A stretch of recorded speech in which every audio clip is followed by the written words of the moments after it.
Chennupati Venumadhav kidnap కేసులో పుష్ప 2 నిర్మాత నవీన్ ఎర్నేని పాత్ర ఉన్నట్లు తేలింది. అయితే ఈ విషయం ఇప్పుడు ఫిల్మ్ ఇండస్ట్రీలో హాట్ టాపిక్ గా మారింది. టాస్క్ ఫోర్స్ మాజీ డీసీపీ రాధాకిషన్ రావు సహాయంతో క్రియా హెల్త్ కేర్ సంస్థను బలవంతంగా లాక్కున్నారని చెన్నుపాటి వేణుమాధవ్ అనే వ్యాపారి ఫిర్యాదు చేశారు.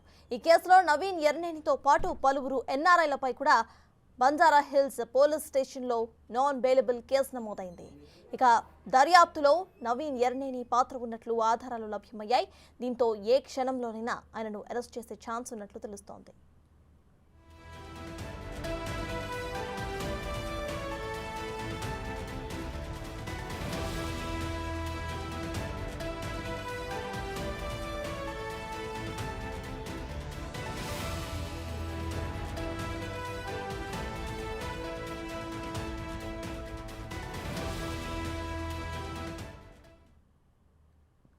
ఇక ఫోన్ ట్యాపింగ్ వ్యవహారంపై west zone DCP Vijay Kumar press నోట్ను రిలీజ్ చేశారు. ట్యాపింగ్ కేసులో దర్యాప్తు కొనసాగుతుందని ప్రకటించారు.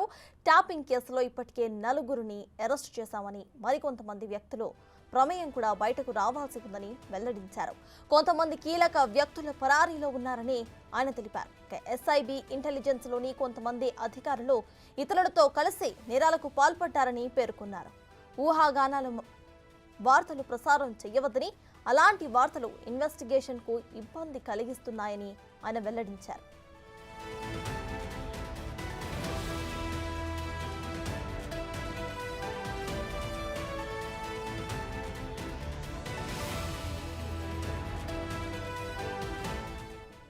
బ్రేకింగ్ న్యూస్ చూస్తున్నాం. చెన్నుపాటి వేణుమాధవ్ కిడ్నాప్ కేసులో పుష్ప 2 నిర్మాత నవీన్ ఎర్నేని పాత్ర ఉన్నట్లుగా తేలింది. ఈ విషయం ఇప్పుడు ఫిల్మ్ ఇండస్ట్రీలో హాట్ టాపిక్ గా మారింది. టాస్క్ ఫోర్స్ మాజీ డీసీపీ రాధాకిషన్ రావు సహాయంతో క్రియా హెల్త్ కేర్ సంస్థను బలవంతంగా లాక్కున్నారని చెన్నుపాటి వేణుమాధవ్ అనే వ్యాపారి ఫిర్యాదు చేశారు.